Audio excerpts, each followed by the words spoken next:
Bismillahirrahmanirrahim. Assalamualaikum warahmatullahi wabarakatuh. Waalaikumsalam warahmatullahi wabarakatuh. Alhamdulillahirabbil alamin. Wa bihi nasta'inu ala umuri dunya waddin. Wassalatu wassalamu ala asyrafil anbiya wal mursalin wa ala alihi wa ashabihi mujahidin tahirin. Asyhadu an la ilaha illallah wahdahu la syarikalah wa asyhadu anna Muhammadan abduhu wa rasuluh wa la nabiyya wa rasulah ba'dah. Wa qala Allah ta'ala fil kitabihil karim. A'udzu billahi minasyaitonir rajim. Inna syajarataz zaqqum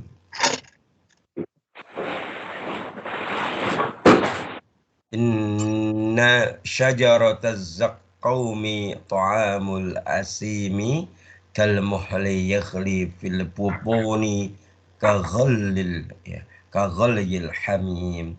Sadaqallahul azim wa nahnu ala dzalika minasyahidin wa syakirin walhamdulillahi rabbil alamin. Para santri yang mulia, kita awali kajian kita pada pagi hari ini dengan bersama-sama membaca basmalah. Bismillahirrahmanirrahim. Selanjutnya mari kita bersyukur sedalam-dalamnya kehadirat Allah Subhanahu wa taala di pagi hari ini. Allah masih memberikan kita banyak sekali kenikmatan, ya, baik kenikmatan berupa iman, ya, nikmat iman wal Islam, dan juga nikmat asyihah, nikmat kecukupan, nikmat perlindungan, nikmat waktu, nikmat bisa berkumpul di majelis ini, dan begitu banyak nikmat-nikmat yang lain yang kita la tuhsuha. Kita pun jika mau menghitungnya, kita tidak akan mampu untuk menghitungnya. Maka sebaik-baik hamba ketika mensikapi karunia Allah, kita menjadi sebaik-baik hamba yang pandai bersyukur, gitu ya, pandai bersyukur. Karena tanpa ada karunia Allah, tanpa adanya pertolongan Allah, mungkin kita menjadi manusia yang tidak hanya berguna, tapi menjadi manusia yang hina dina. Bahkan manusia yang hanya memperturutkan hawa nafsu dan memperturutkan setan, sehingga di bawah kehinaan, di bawah kaki iblis. Maka kita mohon kepada Allah, semoga dengan wasilah kita hadir di majelis ilmu yang setiap Sabtu kita hadir ini membawa keberkahan yang banyak untuk kehidupan dunia dan akhirat kita. Amin. Allahumma amin. Ya. Salat dan salam semoga Allah limpah curahkan kepada junjungan kita Nabiullah Nabi besar Muhammad sallallahu alaihi wa ala alihi wasallam, dan juga kepada seluruh pengikutnya hingga akhir zaman nanti. Para santri yang mulia, alhamdulillah hari ini kita melanjutkan kajian kita. Mungkin masih ada yang ingat terakhir kita membahas sampai mana?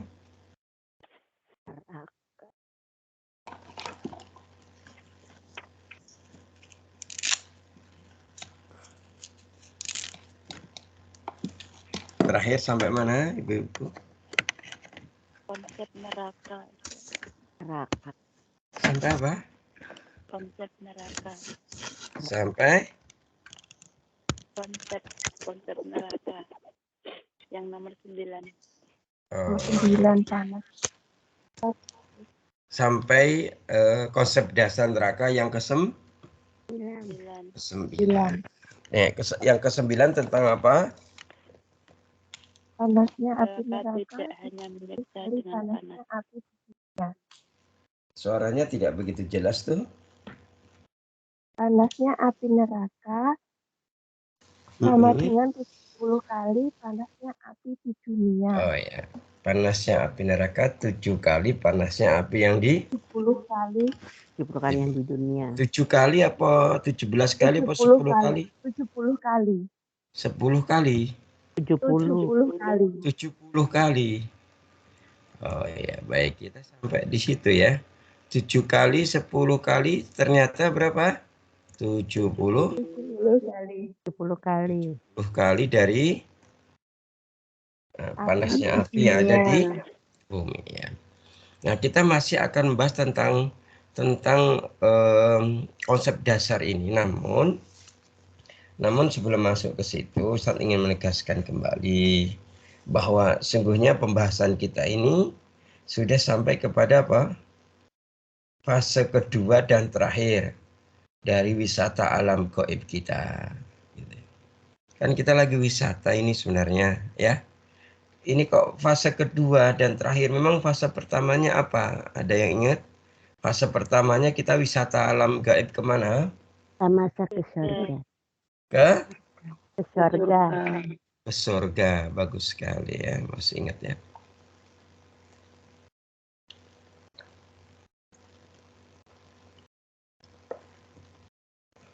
Setelah kita sekian waktu membahas tentang bagaimana tentang hal ehwal surga, tentang al-jannah wa ahlul jannah, dan kita pun akhirnya bisa melihat, bisa merasakan, bisa memikirkan ternyata ya, janji Allah mengenai bagaimana kenikmatan surga itu luar biasa begitu ya. Nah, sekarang kita akan bahas fase yang kedua. Dan ini adalah fase yang terakhir dari wisata alam gaib kita. Yaitu kita akan melakukan perjalanan di mana? Neraka. Iya, jangan perjalanan di dalam neraka ya. Kita perjalanan di antara tepian neraka. Kita di tepi. Karena wisata masa masuk. Di tepian saja. Di tepian. Iya, di tepian ya, gitu ya. Ini adalah perjalanan yang perjalanan kalau udah bicara tentang di tepian neraka, perjalanan yang penuh dengan onak dan duri sebenarnya. Walaupun demikian banyak orang yang merindui. Ada yang merindui untuk masuk neraka? Ada mboten? Tidak, Ustaz. Banyak sekali yang merindui. Gitu. Sampai-sampai mungkin pernah dengar ya kata-kata seorang wanita di Indonesia ya, yang ia menjadi public figure yang mengatakan bahwa saya nggak apa-apa di neraka, gitu. Itu orang gila, Ustaz. Mungkin pernah dengar ya. Dan masih banyak mereka yang memang sengaja gitu ya, melakukan perkara-perkara yang masuk dalam kategori amal-amal penghuni neraka. Jadi kayak gitu ya. Ya, mungkin mereka karena ingkar kepada Allah, mungkin mereka tidak percaya dan yakin akan surga dan nerakanya Allah. Mungkin mereka memang telah dikuasai oleh nafsu mereka, dikuasai oleh iblis dan bala tentaranya. Kan kita tahu bahwa yang namanya iblis dan bala tentaranya itu mengajak kemana? Ajak ke neraka gitu ya. Ya. Maka oleh iblis neraka itu dipoles menjadi sesuatu yang dirindui. Dipoles sehingga orang itu merinduinya gitu. Nah, dan gitu ya. Maka sebenarnya Allah itu tidak pernah mengingatkan kepada hamba-hambanya. Allah tidak pernah menakut-nakuti hamba-hambanya terhadap sesuatu yang lebih dahsyat, yang lebih keras daripada ketika Allah menjelaskan tentang atau memperingatkan tentang neraka. Allah itu ngasih tahu kita neraka itu dahsyat loh. Neraka itu pedihnya luar biasa loh. Panasnya sampai 70 kali lipat loh. Penjaga-penjaganya puluhan juta loh. Dan mereka sangat menakutkan loh. Wajahnya, tatapan matanya, tangannya yang kuat akan menggal dan bagaimana rantai-rantainya dan seterusnya. Bahkan kemudian Allah mendeskripsikan, Allah menggambarkan neraka secara detail mengenai panasnya neraka, kobaran apinya, makanan dan minumannya, rantai dan belenggunya, tentang ikatan-ikatan dan juga pakaian-pakaiannya, minuman panas dan minuman dinginnya. Bahkan Allah juga menjelaskan sifat-sifatnya. Sehingga ketika kita membaca Al-Quran, ketika masuk tentang perihal neraka jahanam, hati kita jadi hidup. Seolah-olah kita tengah berdiri di tepian neraka sembari melihat. Ya. Melihat apa? Melihat bagaimana api berkobar, mereka saling menghancurkan satu sama lain. Neraka hampir terpecah-pecah lantaran amarah. Seolah-olah ketika kita membahas tentang neraka, kita melihat penghuninya terombang-ambing dalam keraknya dan tergelincir di antara lembah-lembahnya. Itulah sebenarnya kenapa kemudian kita itu berharap kepada Allah ketika sudah belajar ini, kita berdoa ya Allah, gitu kan. Allahumma ajirni minan nar ya Allah. Kan itu? Gitu ya. Kita berdoanya begitu kan? Wa qina adzabannar. Itu berdoanya. Nah, gitu. Kan ada hadis itu ya. Gitu ya. Hadis tentang sekumpulan orang. Gitu ya.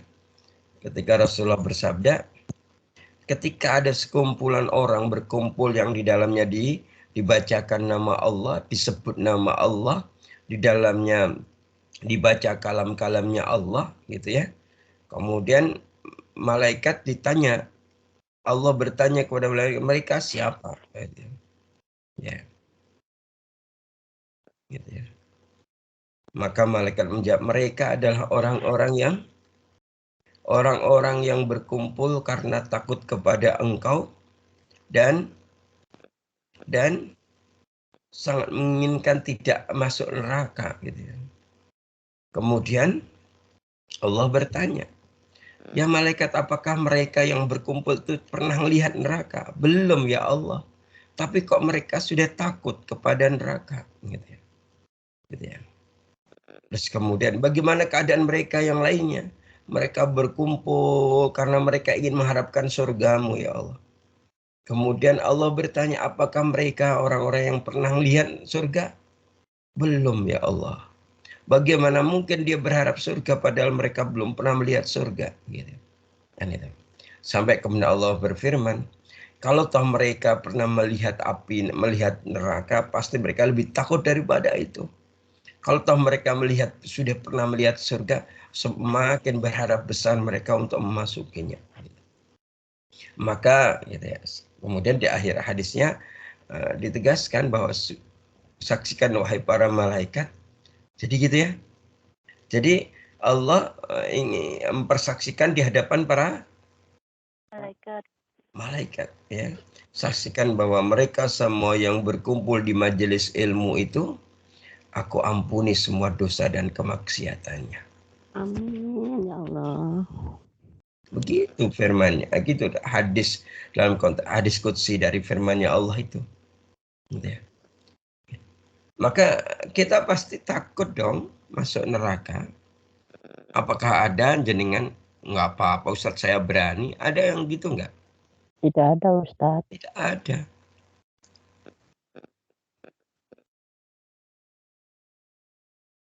Pasti kita takut. Kita tidak ingin masuk Neraka. tidak ingin masuk neraka, kan gitu kan. Sehingga dengan ketakutan ini kita akhirnya bisa beramal soleh, kan gitu kan. Hadirin yang dimuliakan Allah Subhanahu wa taala. Inilah sampai nanti kita akan bahas tentang kenapa sih kita harus mengetahui tentang hal ehwal neraka. Kenapa gitu ya. Kenapa kan gitu kan? Ya gitu ya. Kenapa kan gitu kan? Ya. Harapannya ketika kita itu mempelajari tentang hal ehwal an-nar wa ahlun nar gitu ya. Ketika kita membahas tentang neraka dan apa? Dan ahli neraka itu apa? Maka bisa melembutkan hati kita yang keras ya. Melembutkan hati kita yang keras ya. Ya. Kenapa? Karena seringkali ya ada di antara kita yang memiliki hati yang keras. Di mana hati yang keras itu dilingkupi oleh hawa nafsu dunia dan syahwatnya. Sehingga kadang jiwa itu sulit untuk apa? Untuk memahami dan menyadarinya. Nah, gitu ya. Gitu ya. Ya. Lebih celakanya lagi, ketika jiwa kita sudah sadar, tapi keadaannya sudah terlambat. Kita sudah berada di ujung kematian. Sehingga kepanikan pun akan menguasainya. Saat itulah maka dia akan didera ancaman yang akan membinasakannya, gitu ya. Jadi seperti itu. Hadirin yang dimuliakan Allah Subhanahu wa taala, gitu ya.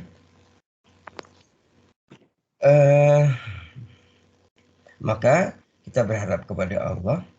Hari ini kita kan mungkin bagi mereka yang hatinya keras itu ibarat hati yang sudah digembok. Tahu nggak digembok maksudnya? Tahu gembok nggak? Gembok itu kuncinya apa? Gembok itu fungsinya apa? Menutup ya. Memborgol. Borgol kan itu kan. Itulah. Seringkali tanpa kita sadari kita telah meletakkan gembok di hati kita. Kemudian kita kunci. Setelah itu kuncinya hilang. Aduh, serem. Sehingga kita tidak pernah tahu dan tidak pernah bisa bagaimana membukanya kembali, gitu ya. Maka kira-kira kalau seperti itu, masih adakah harapan? Tidak ada. Kira-kira masih ada harapan? Tidak. Tidak ada harapan kalau kuncinya ular. Ya. Ketika kita sudah menggembok hati kita, setelah itu kita kunci dan kuncinya hilang. Kira-kira masih ada harapan tidak? Tidak ada, Ustaz. Jelas tidak ada harapan lagi ketika kehidupan kita sudah di ujung perjalanan. Kita sudah sakarat, maka sudah tidak ada lagi. Namun, gitu ya, Allah dan Rasulnya menjelaskan kepada kita, ya, sebebal-bebalnya diri kita, ya, segunung dan sesamudra, ya, sepuncak gunung dan sesamudra dosa-dosa kita, kita masih hidup dan kita punya kesadaran untuk datang innabah ilallah, kembali kepada Allah, maka masih punya harapan. Dan itu masih Allah berikan kepada kita saat ini. Nggak tahu nanti. Yang jelas saat ini kita masih diberikan Kesempatan. harapan itu. Gitu. Jadi kayak gitu ya. Maka akhirnya kita itu demi Allah sungguhnya kita masih punya harapan. Selama napas masih berembus dalam jiwa kita. Maka kita tidak boleh apa? Berputus asa dari rahmat Allah. Kenapa?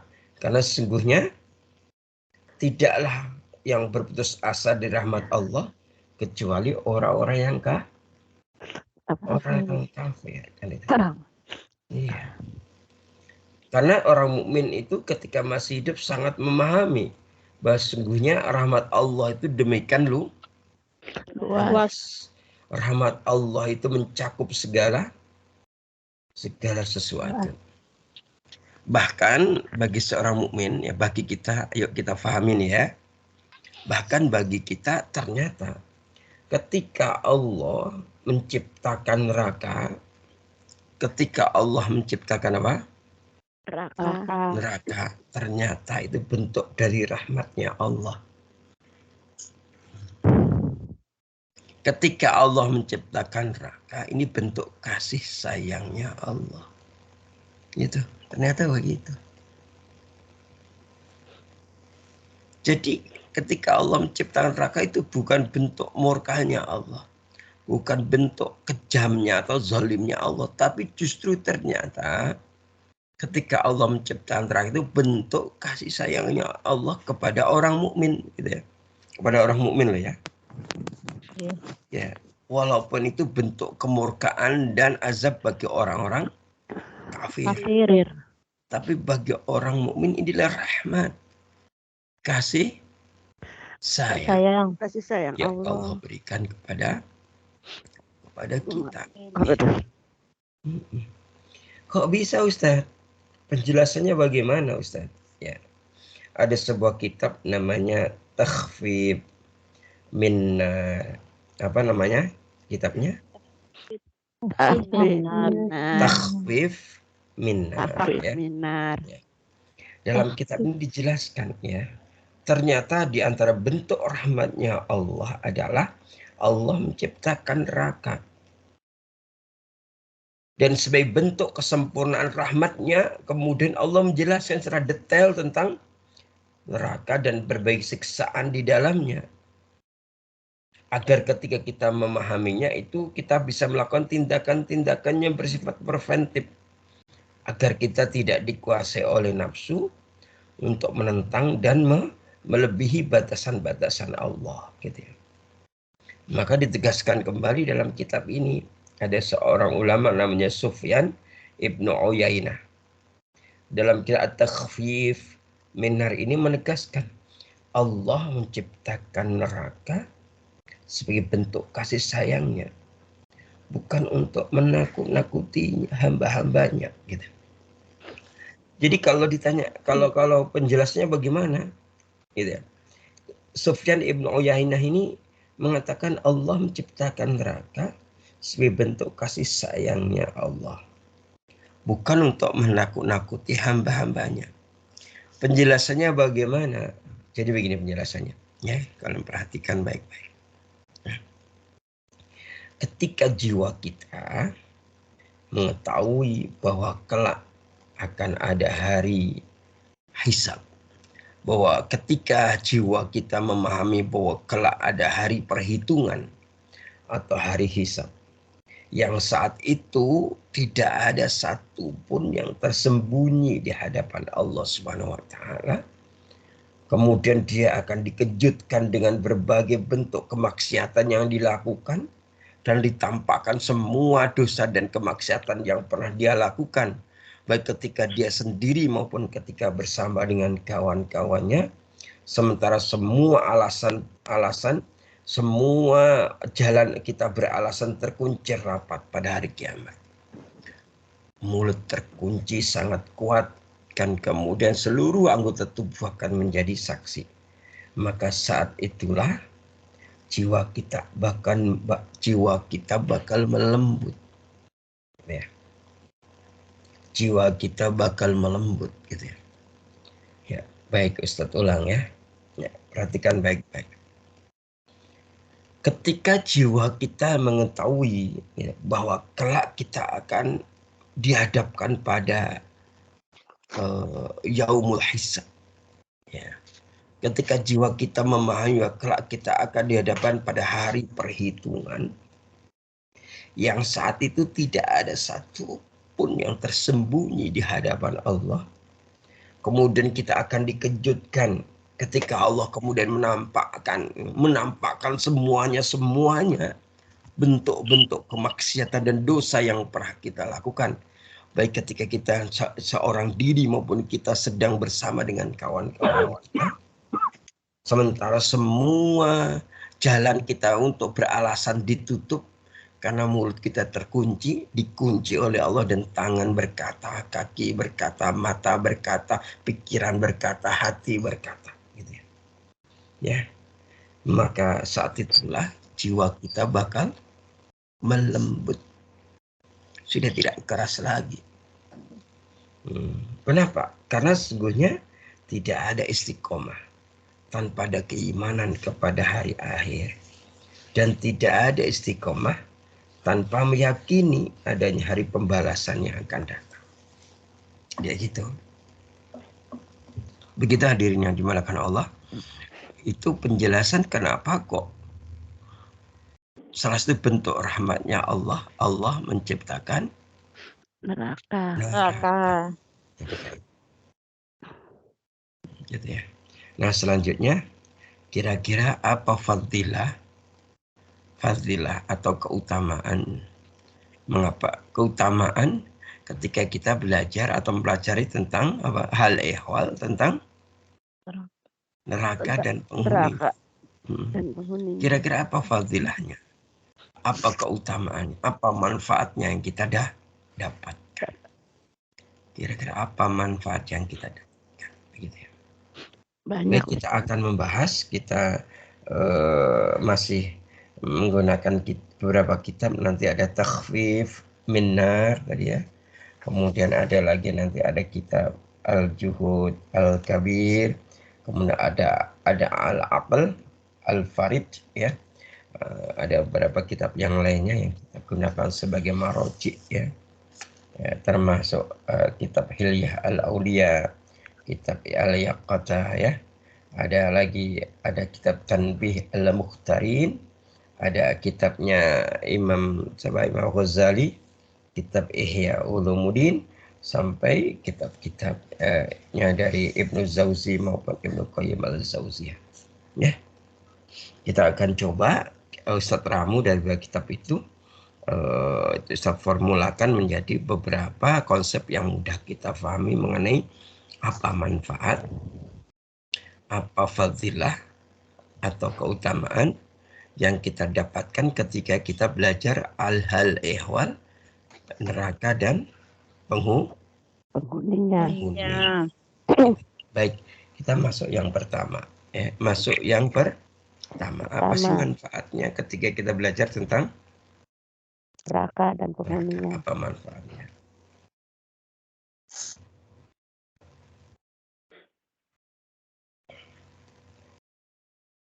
Kita masuk yang pertama, ya.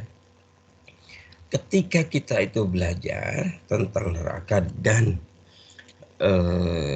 penghuninya, maka manfaat pertama adalah kita akan memiliki khauf minallah, ya. Memupuk rasa takut kepada Allah.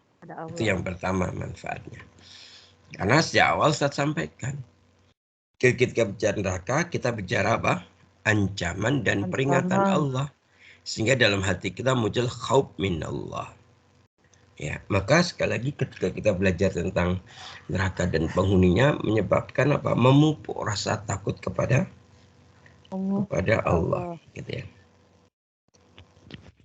Berarti kalau kita kemarin membahas sampai kepada perkara yang ke-9 tentang konsep dasarnya ya, tentang panasnya api neraka, gitu ya, tentang ada rantai belenggunya, kemudian talinya ditarik oleh 70.000 kali 70.000 malaikat. Kemudian ada pintu-pintu, ada 7 pintu dan ada 1 pintu yang Allah ciptakan khusus buat umatnya Rasulullah. Kemudian di sana ada penjaga-penjaga yang sangat banyak. Kemudian kita bahas tentang apa kemarin selain itu? Bahwa ternyata neraka itu abadi dan diciptakan abadi. Kan gitu kan? Bahkan di situ menjadi apa? tempat yang sangat terburuk ya. Neraka itu merupakan bentuk yang di dalamnya orang yang jika masuk dia mendapatkan kerugian yang muncul seperti ini, maka menyebabkan apa? Kita belum selesai loh bahas tentang konsep dasarnya kan, baru sampai api kan, kita belum tahu tentang apa, tentang apa ya, bahan bakarnya, harus bagaimana siksaannya, kan belum sampai ke situ ya. Ya.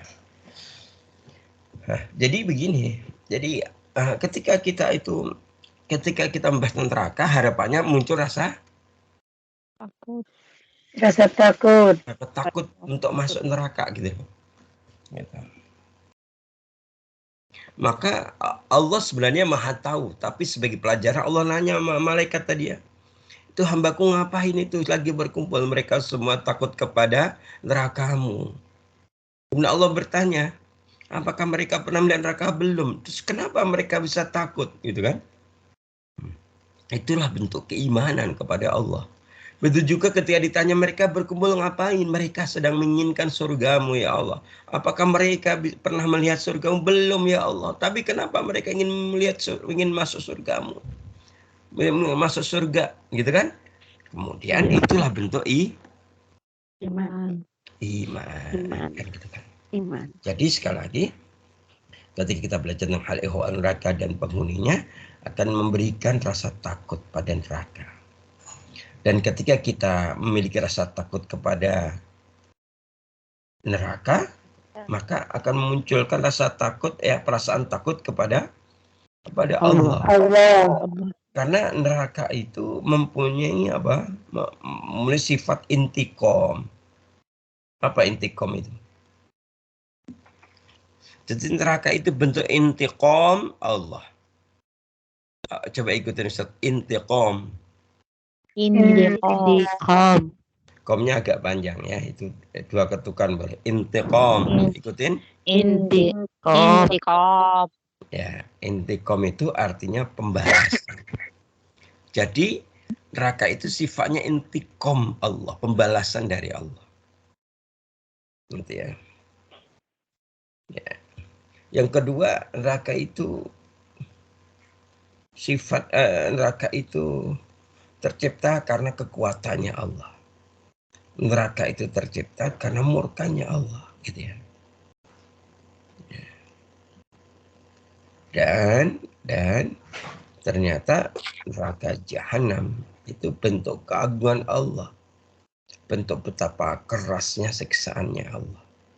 Betapa hebat dan kuasanya Allah. Betapa pedihnya pembalasan Allah terhadap orang-orang yang memusuhi Allah. Maka sekali lagi dipertegas bahwa ketika kita takut kepada neraka, pada hakikatnya kita takut kepada Allah. Kemudian kita mengagungkan Allah. Kemudian kita memberikan penghormatan terhadap sifat-sifatnya Allah. Karena Allah mengancam hambanya dengan neraka. Nah, sehingga Allah pun menyukai hambanya yang takut kepadanya. Karena ketakutan kepada neraka, ya, akhirnya mengingatkan mereka dengan peringatan terhadap neraka, gitu ya. Maka orang takut kepada neraka adalah orang takut kepada Allah. Karena dalam rasa takut kepada neraka terdapat keriduan dan kecintaan Allah. Wallahu alam. Jadi seperti itu, hadirin yang dimuliakan Allah. Ya. Itu fadilah yang pertama, ya. Oke, baik. Sebelum melanjutkan, Ustaz bertanya, apakah waktunya sudah habis? Belum, Ustaz. Belum. Belum lama. Perasaan sudah 1 jam. Belum, Ustaz. Ustaz. Oke, ya sudah, kita lanjutkan. Ya. Kita lanjutkan.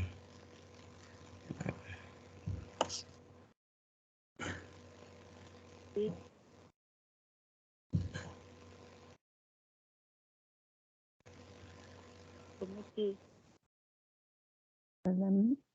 Pak ngeluarin teman-teman kenapa? Ini ada salah santri yang ngeluarin teman-teman. Astagfirullahaladzim, ngapunten Ustadz kepencet. Nggak nyadar. Oh, kepencet. Oh, Bu Muji. Injih ngapunten sanget. Betul Handphone apa? kepencet. Ya monggo yang tadi kepencet Bu Muji masuk lagi. Ya. Oh iya. Sampun Bu Muji sampun nggak mencet lagi.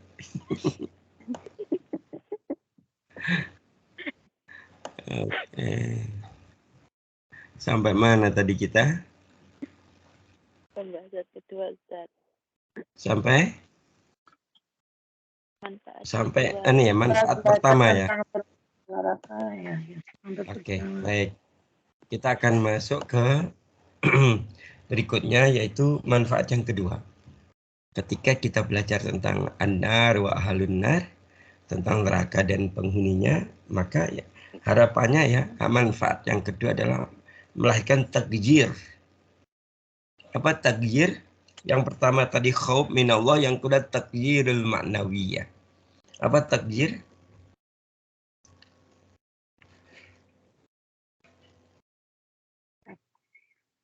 Nopo takjir menika nopo nggih? Apa? Nggak tahu Ustaz. Yang ada yang tahu takjir niku apa?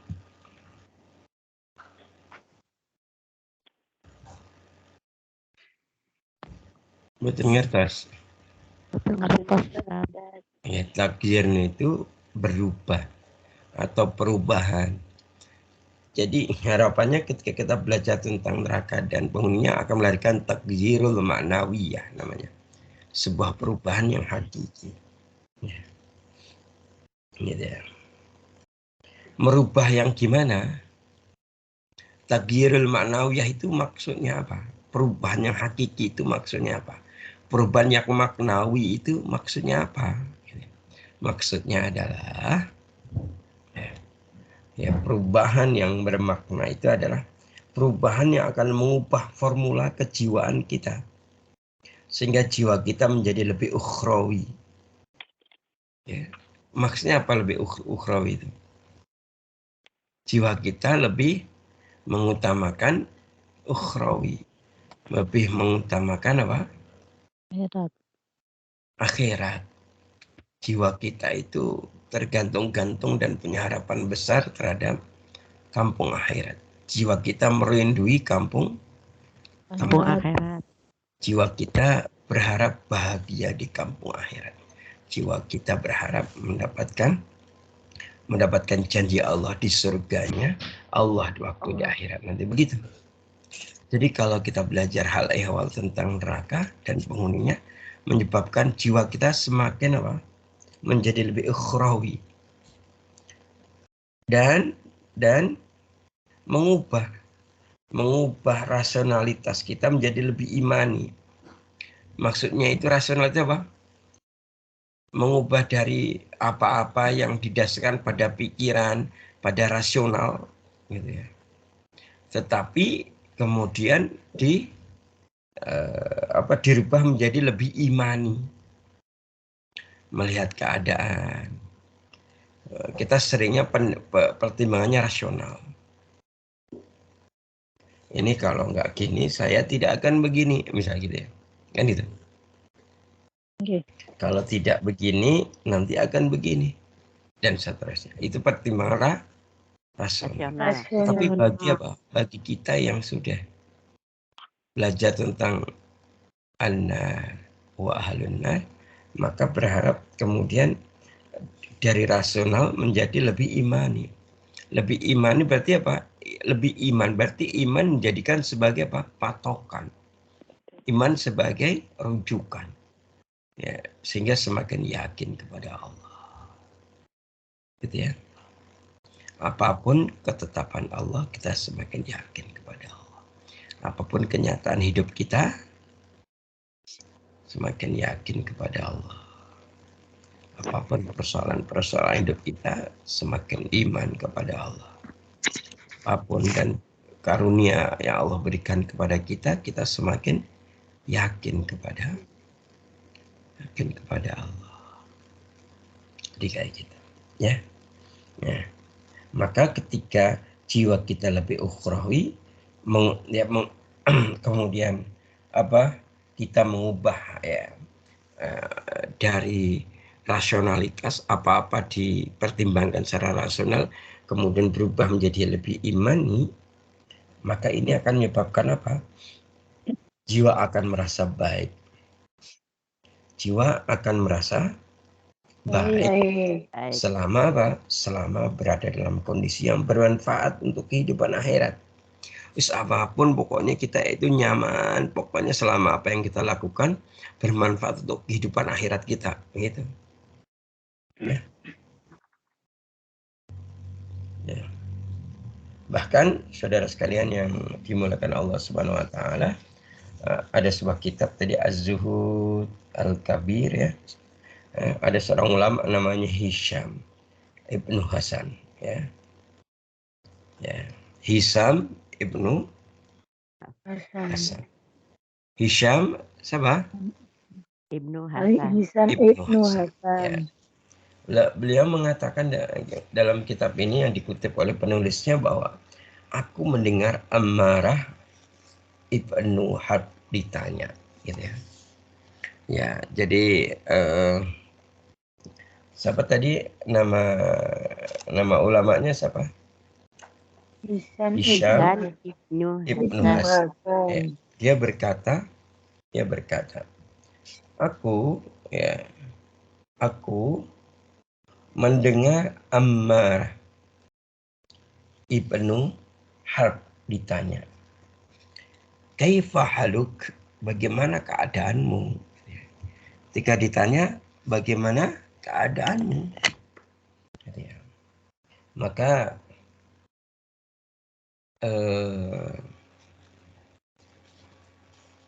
si ulama ini siapa namanya? Ammarah Ibnu Hasan. Enggak. Iya, yang cerita dia, ya.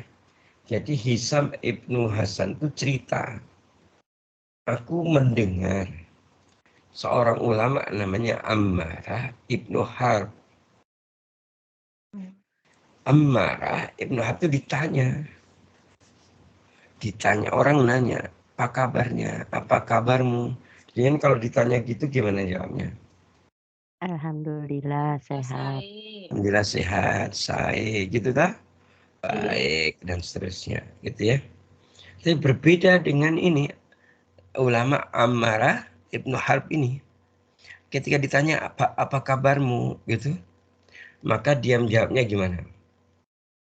Kabarku itu aku akan selamat. Kabarnya begini, jika aku selamat dari neraka, maka aku akan baik-baik saja. Gitu. Itu jawabannya dia.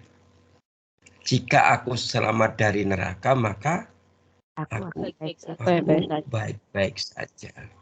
Berarti kan kebalikannya, aku tidak begitu baik kalau terjerumus ke dalam neraka. Iya, nah, gitu.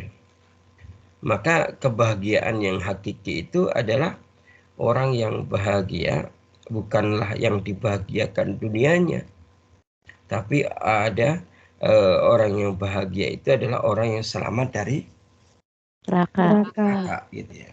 Itu hakikat apa? Kebahagiaan di situ, ya. Nah, gitu ya. Jadi hakikat kebahagiaan itu di situ, bukan mereka yang dibahagiakan oleh dunianya, tetapi apa tadi? Akhirat. Iya, ketika dia diselamatkan dari api neraka. Hadirin yang dimuliakan Allah.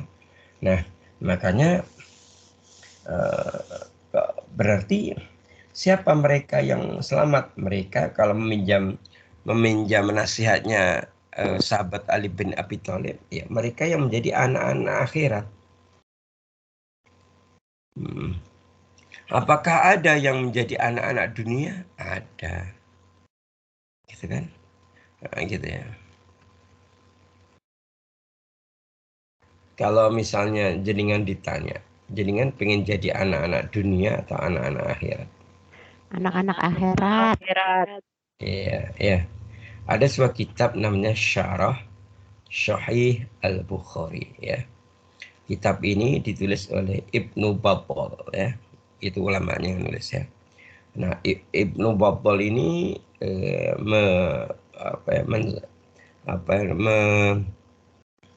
memasukkan ke dalam kitab ini atau mengambil perkataan dari Ali bin Abi Thalib. Kemudian dimasukkan dalam kitabnya. Bagi apa perkataan Ali gimana? Perkataannya begini ya. Irtahalatid dunya mudbirah. Satu ulang.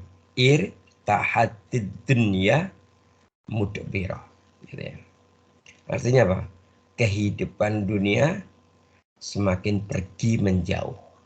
Wartahalatil akhirah muqbilatan. Sedangkan akhirat ya semakin mendekat. Gitu ya. Itu nasihatnya. Hari ini kan begitu. Ini padahal Ali berkatanya kan 1400 tahun yang lalu. Gitu. Berarti sekarang gimana kondisinya? Ya semakin mendekat. Kondisinya semakin, jadi dunia semakin menjauh, akhirat semakin dekat begitu. Gitu. Walikullin wahidatin minhuma banun. Gitu ya. Dan masing-masing ya, di antara keduanya, maksudnya keduanya itu apa? Minhuma wahidatin, walikullin wahidatin, dan masing-masing dari wahidatin minhuma, dari keduanya, banuna ya. Apa banun itu?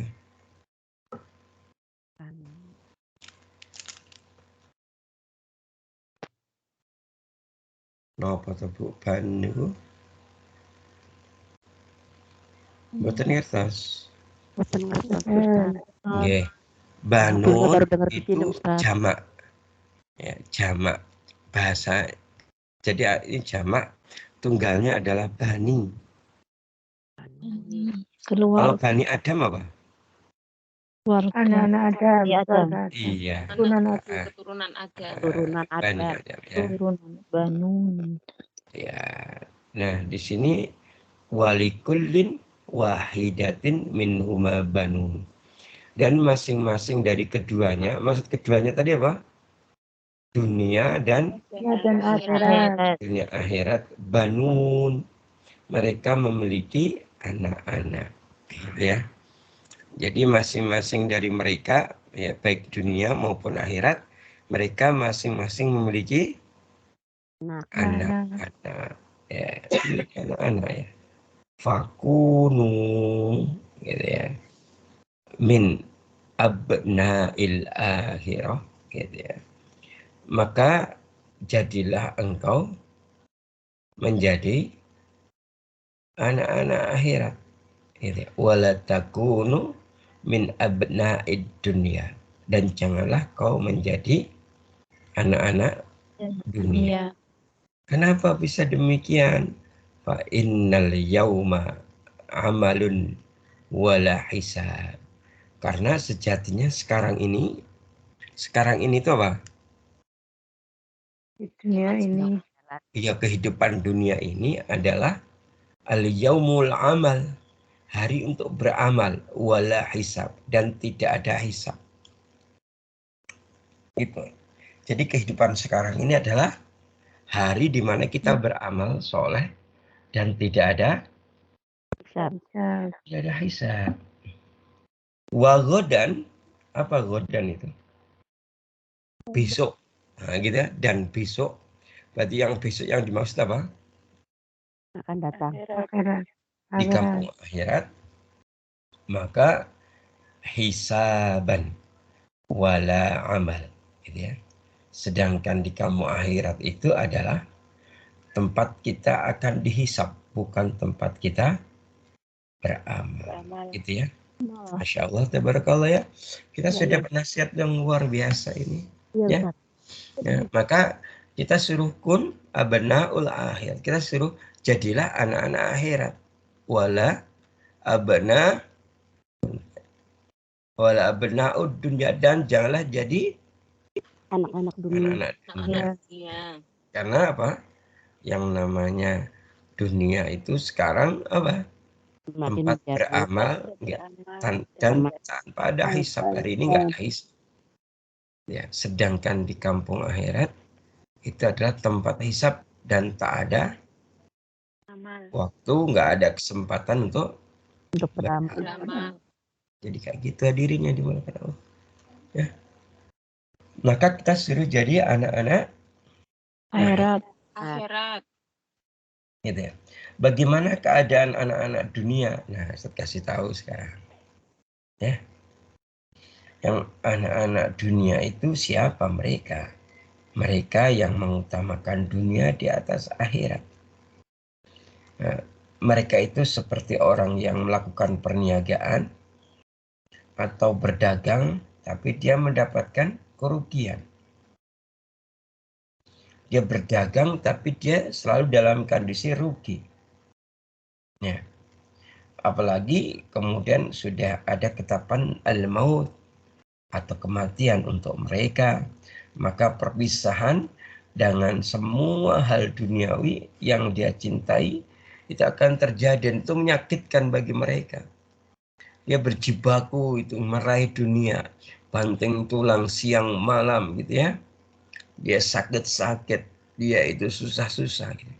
Tapi nanti akan dipisahkan ketika Allah telah menetapkan al-yakin atau ketetapan ajal buat mereka kan itu. Maka bagaimana ketika bagaimana kondisi atau keadaan seorang yang kegembiraannya hanya terletak pada dunianya, lalu kemudian kebahagiaan dunianya dicabut oleh Allah dengan saat kematiannya. Kemudian apa? Dunianya diberikan kepada siapa? Ahli warisnya kan itu. Ini belum lagi ditambah penyesalannya ketika dia tidak bisa mendapatkan kenikmatan surga. Dan lebih menyesal lagi ketika dia dihadapkan pada siksaan yang pedih di neraka. Gitu ya.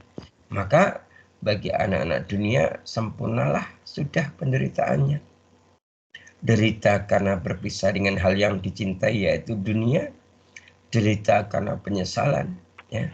Penyesalan tidak mendapatkan surga, dan derita karena merasakan siksaan neraka. Jadi kayak gitu.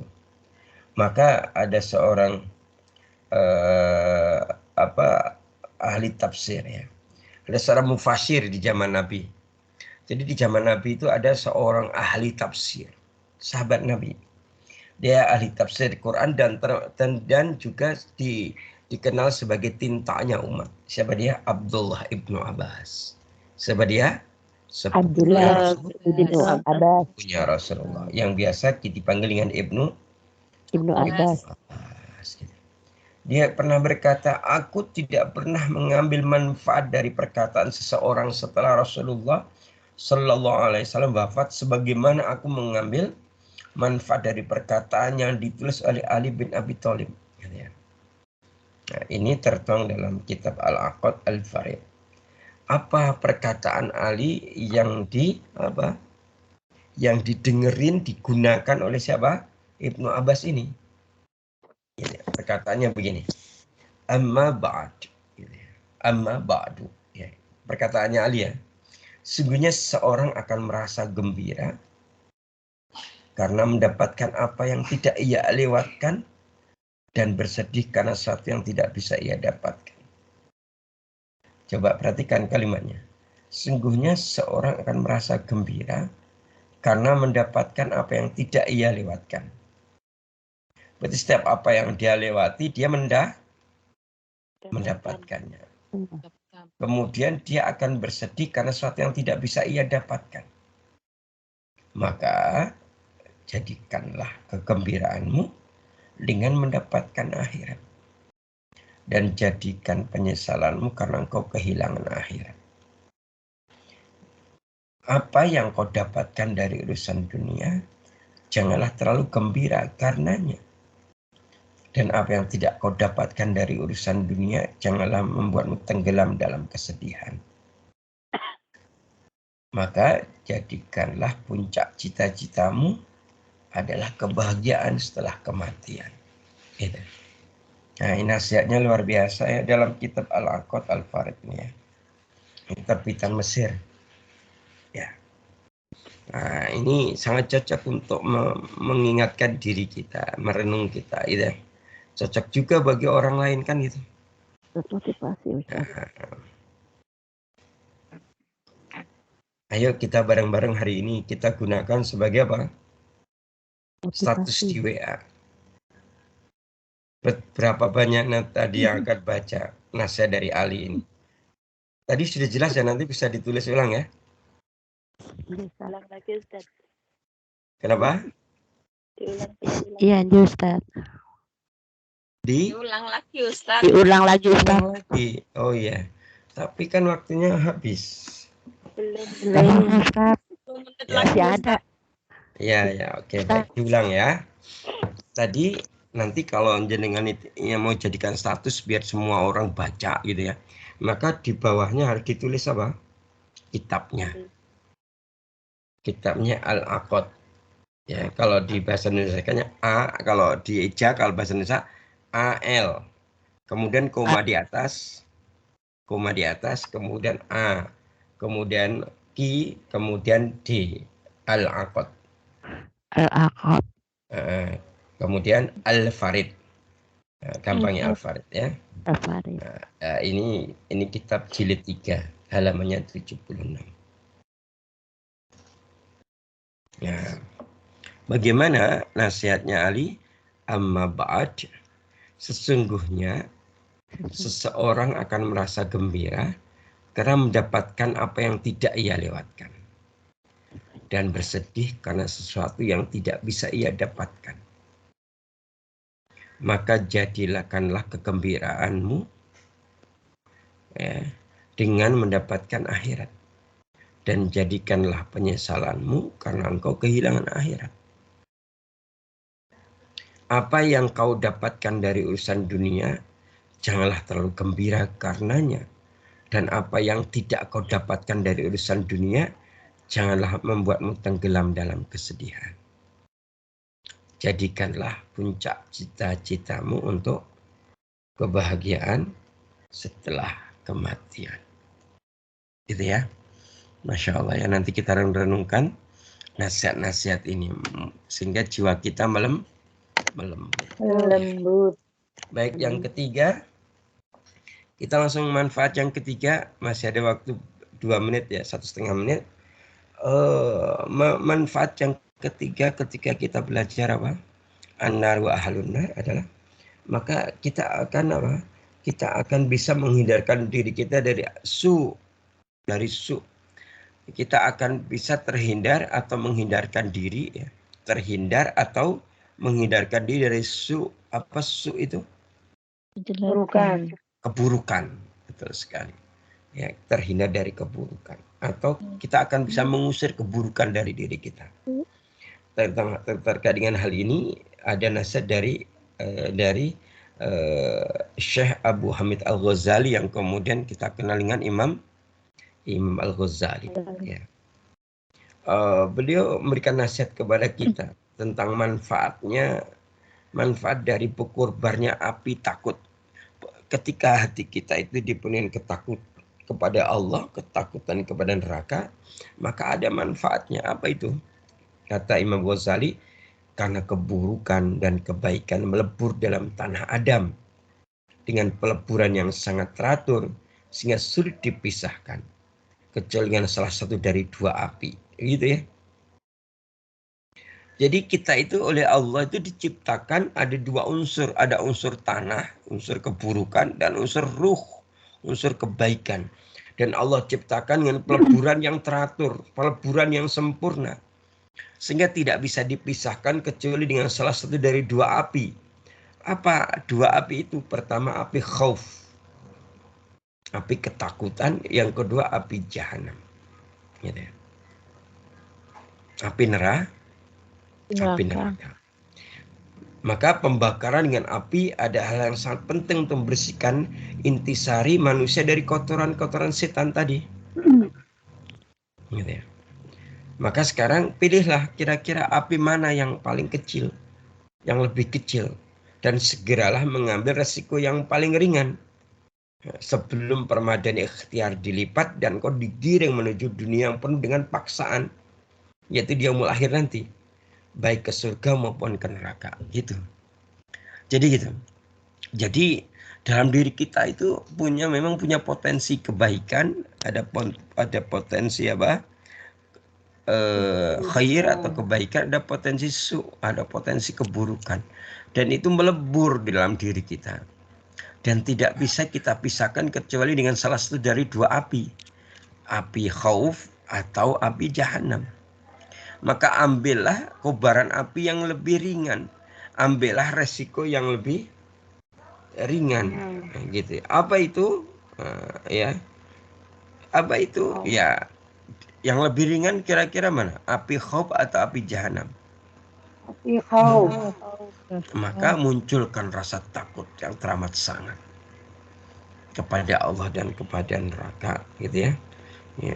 Dan itu lakukan sekarang, sebelum permadani ikhtiar dilipat, sebelum kita dibatasi, sebelum kita sudah dicabut ikhtiar kita. Sebelum kita itu diambil kesempatan untuk berikhtiar, maka segera ambil resiko yang mana yang lebih kecil dan lebih ringan, gitu ya. Ya. Sebelum kita digiring di yaumul akhir nanti, kemudian kita dipaksa, baik kita itu akan dimasukkan ke surga maupun dimasukkan ke neraka. Jadi begitu ya, hadirin yang dimuliakan Allah. Jadi dengan demikian harapannya kita semakin jadi orang yang baik. Hati kita melembut. Kalau hati melembut, maka pikiran kita nyaman. Hidup kita semakin semakin baik dan seterusnya ya. Terus bagaimana tentang fadilah yang lain? Insya Allah akan kita bahas pada pertemuan hari Sabtu yang akan datang ya. Kita mohon kepada Allah agar Allah memberikan kita umur yang panjang dan amal yang soleh. Ya Rabbal Alamin. Sehingga kita terus bisa beramal Beristiqomah. soleh,